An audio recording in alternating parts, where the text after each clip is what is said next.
নমস্কার, জয় নিতাই, জয় রাধে শ্যাম। আমি আজ প্রায় 12 তারিখ থেকে মন ভালো নেই। যদি বলবেন কিসে, আপনারা সবাই বুঝতে পারছেন।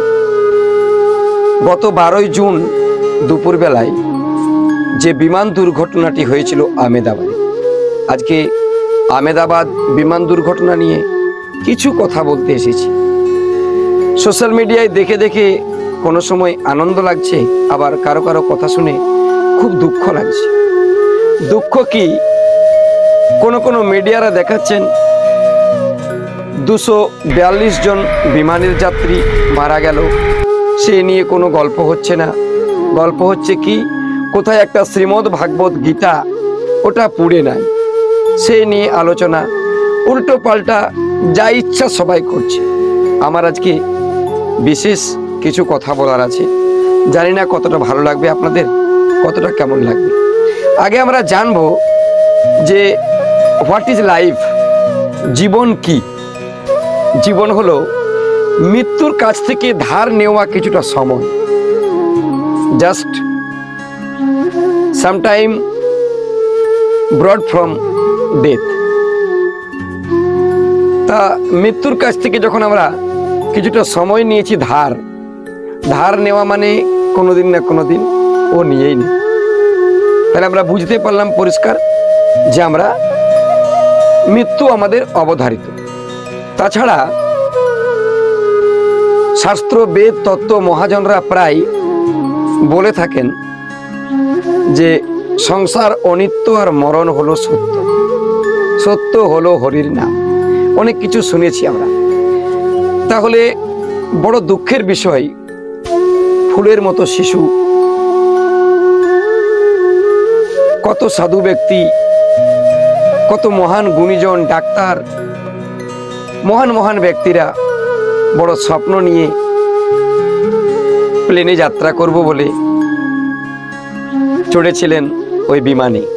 কিন্তু হলো কি, 230 জন যাত্রী, 12 জন ওর মধ্যে বিমানের চালক, সহকর্মী, আর ওই মেডিকেল কলেজে আবার শুনছি নাকি 70-80 জন। প্রশ্ন হচ্ছে কেন মারা গেল? তারা কি পাপ করেছিল? পাপ যদি বা করেছিল, সবাই কি একসঙ্গে পাপ করেছিল? না, সবই নিয়তির খেলা। এটা আমরা ঠিক বুঝতে পারবো না, তবে আমার ছোট্ট বুদ্ধিতে যেটুকু এসেছে আমি বলছি। যদি ভালো লাগে আপনারা নিজের মতামত জানাবেন। আর কি বলবো, ওষুধ যখন তৈরি হয়, মেডিসিন, কোনো ওষুধ যখন তৈরি হয়, তৈরি হবার আগে এক্সপায়ার ডেট লিখে দেয়। ঠিক তেমনি মানব জীবনটা যখনই বিধাতা সৃষ্টি করে, তখনই আমাদের এক্সপায়ার ডেটটা আগে লিখে দিয়েছে। তাহলে এক্সপায়ার যখন আগেই লিখে দিয়েছেন, তারপর যদি আমরা ভগবানকে ডাকি, বিধাতাকে ডাকি, হরিনাম করি, রাধা নাম করি, করুন, নামের ফল তো পাবেনই, কিন্তু এই কর্মফল যেটা আমাদের লেখা আছে, সেটা কোনো রূপ কেউ এড়াতে পারবেন না। কারণ কর্মফল যা লেখা থাকে, নিয়তির যা ইচ্ছা হয়, সেখানে অটোমেটিক সেটাই ঘটবে। হোনি কো কোই টাল নেই सकता। এবার বলবেন 270-73 জন লোকের একসঙ্গেই হোনি ছিল। এবার চিন্তা করে দেখুন, একজন, ওই 242 জনের মধ্যে একজন বেঁচে গেছে, যার নাম রমেশ বিশ্বাস।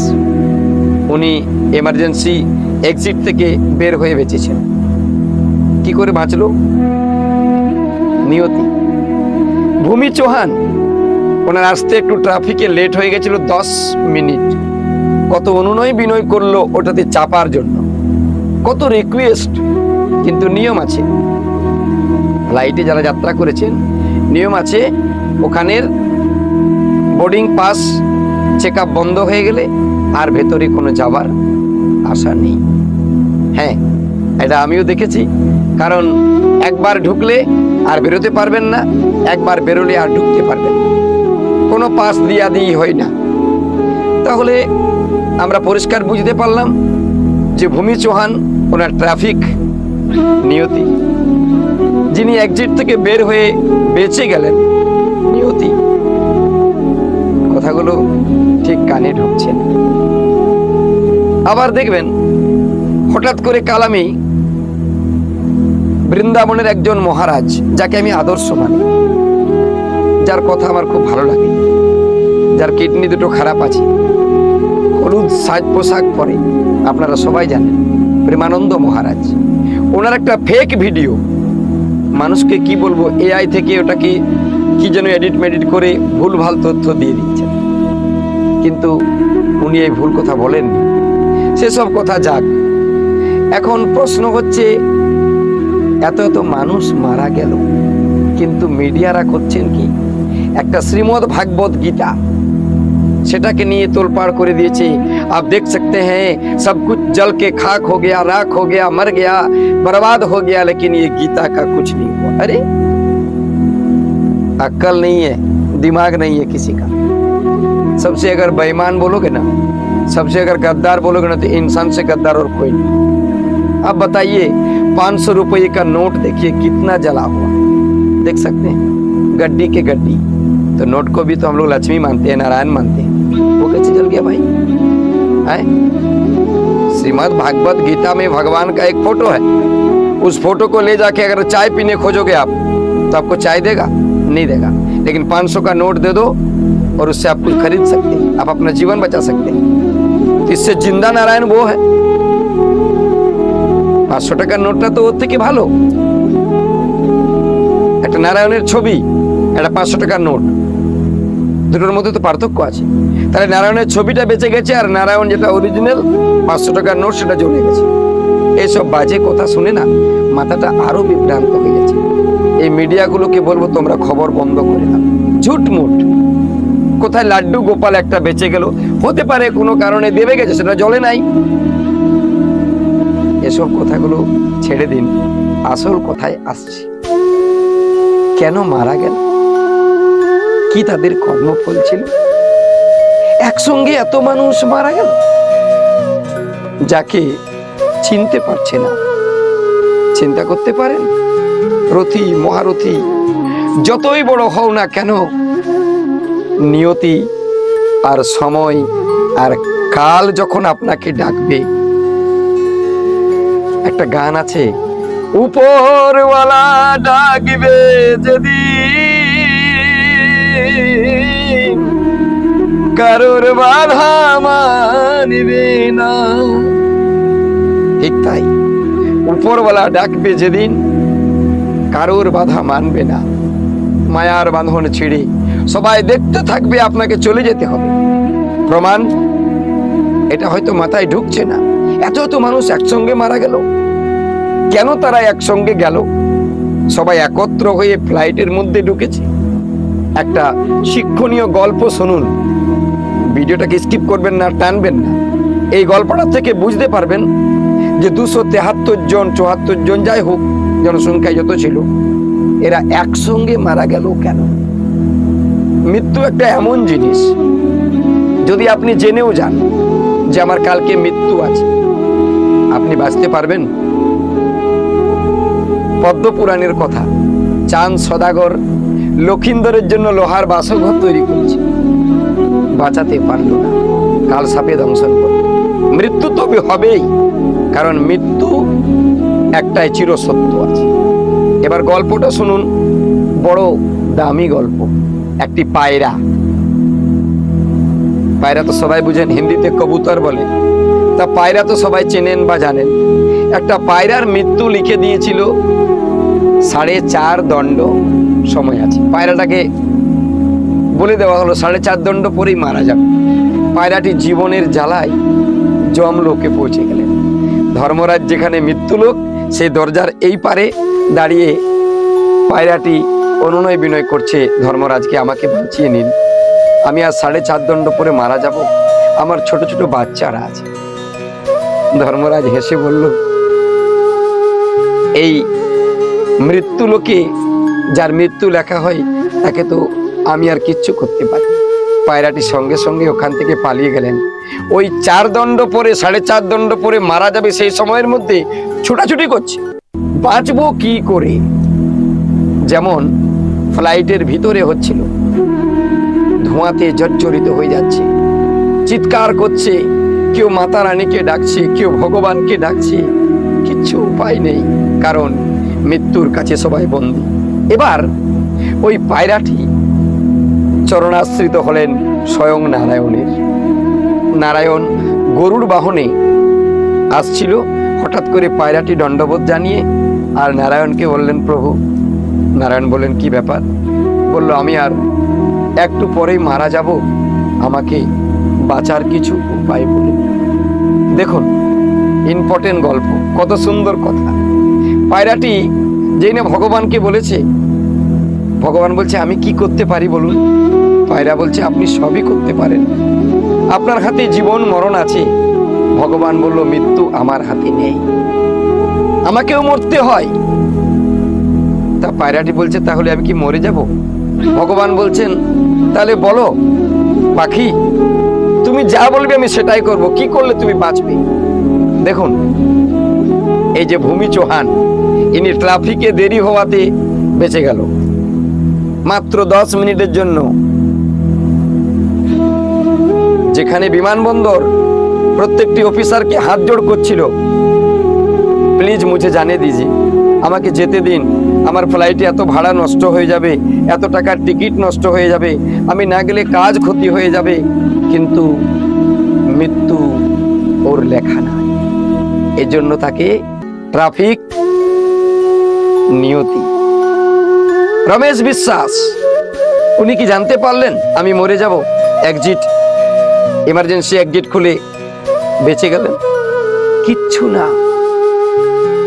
নিয়তি, সবই কালচক্র। এবার দেখুন ওই পায়রাটির অবস্থা, কোথায় জমলোক, ছুটে গেল, উপায় হলো না।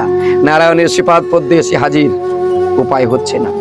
এবার নারায়ণ বলছে, বলো পাখি, আমি তোমার কি উপকার করতে পারি, যা বলবে আমি তাই করব। পায়রাটি কি বললো জানে? বড় ধ্যান দিয়ে শুনবে। পায়রাটি বলছে, আমাকে যদি এই 7 সমুদ্র পার করে একটা পাহাড় আছে, সেখানে গোপনে একটা গুফা আছে, ওখানে আমাকে যদি ছেড়ে দিতে পারেন আমি বেঁচে যাব, ওখানে গেলে মৃত্যু আমার হবে না।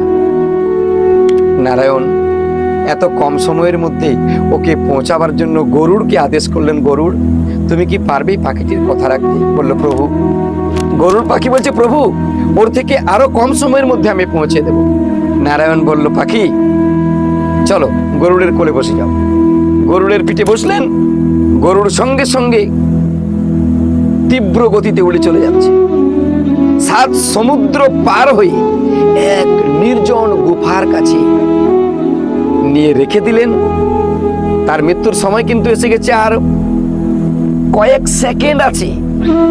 যেখানে রেখে দিলেন, এটা পাখি নিজে বলেছে, পায়রাটি নিজে বলেছে আমাকে ওখানে পৌঁছিয়ে দাও, সেই ঠিকানায় পৌঁছিয়ে দিলেন। আর যেখানে পায়রাটি ঠিকানা দিয়েছিল, ওখানেই পায়রা ধরে খায় সেই পাখিটা,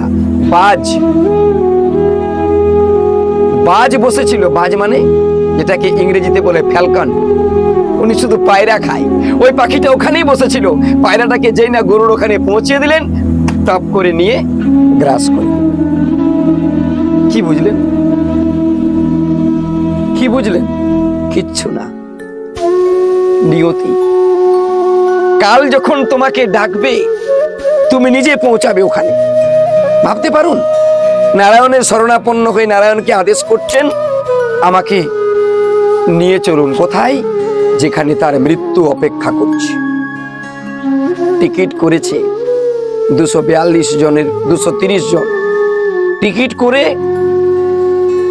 ফ্লাইটে চেপে যাবে লন্ডন। এর মধ্যে টিকিট করা ব্যক্তি 10 মিনিট লেটে আসার জন্য হাত জোড়ে মৃত্যু চাইছে। মেয়েটা ব্রিটেন যেতে চাইছে না, মেয়েটা কি চাইছিল? মৃত্যু দাও আমাকে, প্লিজ তোমরা অমনি করো না। হাত জোড় করে বলছিল, ভূমি চৌহান আমাকে মৃত্যু দাও। কিন্তু নিয়তির ইচ্ছা যে নেই, তার যে সময় হয়নি, তার যে কাল সময় আসেনি, তার যে নিদান কাল আসেনি। নিদান কাল না এলে, মৃত্যুর সময় না এলে, একদিন যদি এক্সপায়ারি ডেট বেঁচে থাকে, সেটাকে এক্সপায়ার বলা যায় না। ভূমি চৌহানকে যারা দাঁড়িয়েছিল তারা মৃত্যুর কাছে যেতে দিল না। মৃত্যু চাইতে এসেছিল, আমাকে ছেড়ে দাও, আমি যাব ব্রিটেন। ও কি ব্রিটেন যাবে? ও তো আর 20 সেকেন্ড পরে মারা যেত। হলো না তার মরা, মৃত্যু তার হলো না। এগুলো কি বুঝতে পারছে? কোথায় গীতা বেঁচে গেল, কোথায় ভাগবত বেঁচে গেল, কোথায় নাড্ডু গোপাল বেঁচে গেল? হায়রে মূর্খ মানুষ, এখনো সময় আছে, বুঝে যাও। এই জন্য সব থেকে বড় কথা কি জানেন? যদি আপনি কিছু ভুল করেছেন, ভাবছেন ক্ষমা চাইবো, গরিমা, অহংকার, না না না না, এখনই ক্ষমা চেয়ে নিন। যদি আপনার কাউকে ক্ষমা করার আছে, ওকে মাফ করার আছে, এখনই করে দিন, সময় নেই। যা ভাবছেন কালকে করব, করুন, কাল যে হয় না। ভেবে দেখুন না, এই বিমান দুর্ঘটনা থেকে শিক্ষা করুন আমরা সবাই। আমাদের জীবন সূর্য যেন পদ্মপত্রের জলের মতো টলমল টলমল করছে। মৃত্যু চাইতে এসে মৃত্যু হলো না, মৃত্যু কোলে গিয়ে মৃত্যু হলো না, তার প্রমাণ দেখলেন। আর বেশি কিছু বলবো না। যদি ভালো লাগে, কোনো লাইক, সাবস্ক্রাইব, শেয়ার এসব কিচ্ছু বলবো না।